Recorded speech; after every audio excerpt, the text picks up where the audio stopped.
Kapag nag-upload na po tayo ng ating Facebook Reels ay magkakaroon tayo ng stars na makikita nyo po dyan sa gilid. What's up sa inyo mga katropa? Kamusta kayo? At kamusta naman ako? You know, so ngayon for today's video ay magkakaroon na naman tayo ng isang simpleng tutorial na kung saan ituturo ko sa inyo kung paano nga ba mabilis na ma-monetize ang inyong mga Facebook account sa pag-upload lang ng mga Facebook Reels. Pero bago tayo magsimula, pasok, intro!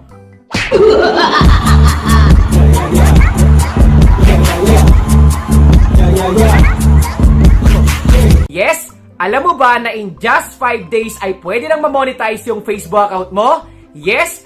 Pwede po yun! Sa video na ito ay tuturo ko sa iyo ang 5 tricks na pwede mong gawin para mabilis na ma-monetize yung Facebook account mo at kumita ka na sa Reels. At simulan na natin! Tip number 1. Turn on professional mode. Kailangan mo pong i-turn on ang professional mode sa Facebook account mo para kung ilan yung Facebook friends mo ay magiging followers mo na din. At ganito po yun. At para ma-convert ang personal account natin into professional mode ay pindutin lang natin yung 3 bilog sa gilid. So kailangan po nating i-turn on yan para kumita tayo sa ating Facebook Reels. So pindutin lang po natin. At nakalagay nga po dito na get paid for your content na kung saan pwede tayong kumita at mas maraming tao ang pwedeng mag-follow at ang next step, pindutin lang natin yung turn on. At ngayon, meron na po tayong professional dashboard. Tip number 2. Sipagan mo mag-live. Alam naman natin na mahirap nga ma-reach yung 60,000 minutes of views. At ang isang way para mabilis mong ma-reach yun ay dapat masipag ka mag-live. Mas maraming share at maraming nanonood ay much better. At ganito po yung kailangan mong gawin. At syempre, para makapag-live po tayo ay pindutin po natin yung what's on your mind. So makikita natin yan sa taas. So dito may option nga po na live video at syempre pindutin po natin yan. So ayan. So dito makikita nyo ko dyan sa my screen at nag-ready na tayo mag-live. So unang step gawin natin dito ay pindutin natin yung nasa taas para mapalitan yung audience na pwedeng manood sa atin. So just make sure lang at reminder lang po na dapat naka-public po ito. So yan, naka-public naman. So exit na muna natin.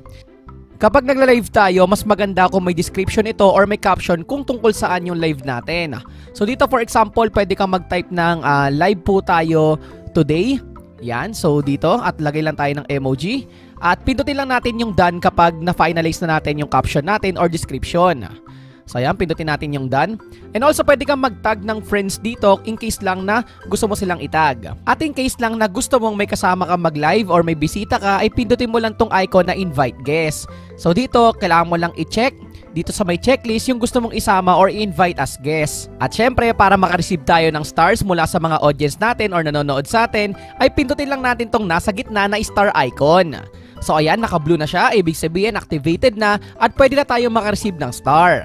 So take note lang na kailangan nyo pong gawin yan. Tip number 3. Makipag-engage ka sa mga viewers at audience mo. Kapag may nagko-comment sa mga videos or reels na pinopost mo, much better kung ma-replyan mo ito. For example, kapag naka-live ka, ay pwede mo silang i-shoutout. And also, pwede mo rin sagutin yung mga questions and concerns nila. At ganito po yung technique na pwede mong gawin para makapag-engage ka sa mga viewers mo. Dito po sa Facebook account natin ay dapat lagi nating chine-check yung post po natin at yung mga reactions ng mga nanonood po sa'yo. For example, ito pong post ko na to ay umabot po ng 1,100 comments. So tignan po natin. So dito nga po na-realize ko na sobrang daming reactions and also comments yung nandito. Pero syempre, kahit marami po yan ay na-appreciate ko po sila. Kaya ang ginagawa ko po ay isa-isa ko po yung ini-scroll at binabasa para mabasa ko yung mga comment nila at mag-heart reaction po ko. At dito may mga nagsisend pa nga po ng stars na na-appreciate nila tayo as content creator. Kaya ang simpleng may advice ko lang po sa inyo as much as possible, kahit marami po yan ay mag-reply po tayo at mag-react po tayo sa mga comment nila. So dito ang ituturo ko naman sa inyo kung paano i-filter yung pinaka-newest or pinaka-bagong nag-comment. At dito makikita po natin yung newest at pindutin po natin yan. Lalabas po dito yung mga bago pa lang nag-comment. So dito 11 minutes ago, 15 at yung mga bago pa lang talaga nag-comment. At para ma-replyan din natin yung mga nag-send ng stars sa atin as appreciation, ay pindutin lang natin dito at i-filter yung sent with stars. At dito lalabas nga po yung mga nag-send ng stars sa atin. At syempre mas maganda kung makikita natin yung mga comment nila at mababasa at syempre mag-heart react lang tayo at mag-reply. Yung mga stars po na yan ay may value po yan, so papasok po yan sa account natin at kikita po tayo doon. So dapat mas maganda na makita natin yung mga comment nila at replyan po natin. Malaking tulong po yon para sa engagement po natin. Tip number 4. create quality content, videos, and reels. Kapag nagke-create po tayo ng mga videos and contents natin, just make sure lang na makakatulong ito sa ibang tao. Pwede pong entertainment, lifestyle, tutorials, at marami pang iba. Kapag quality content ang in-upload mo, ganito po ang resulta. Kapag gawa po natin as content creator ng mga contents, videos, posts, or reels, ay mas maganda po na consistent po tayo at quality po yung video na i-upload po natin. So dito mapapansin nyo po ay halos everyday ay may upload po ako.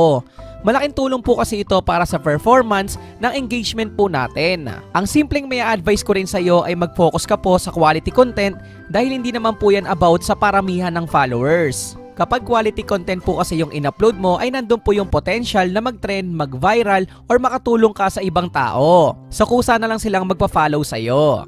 Ang isang advantage pa ng pag-upload ng mga quality content at magagandang mga videos ay yung profile recommendation. Makikita po natin yan sa tools at pindutin po natin yan.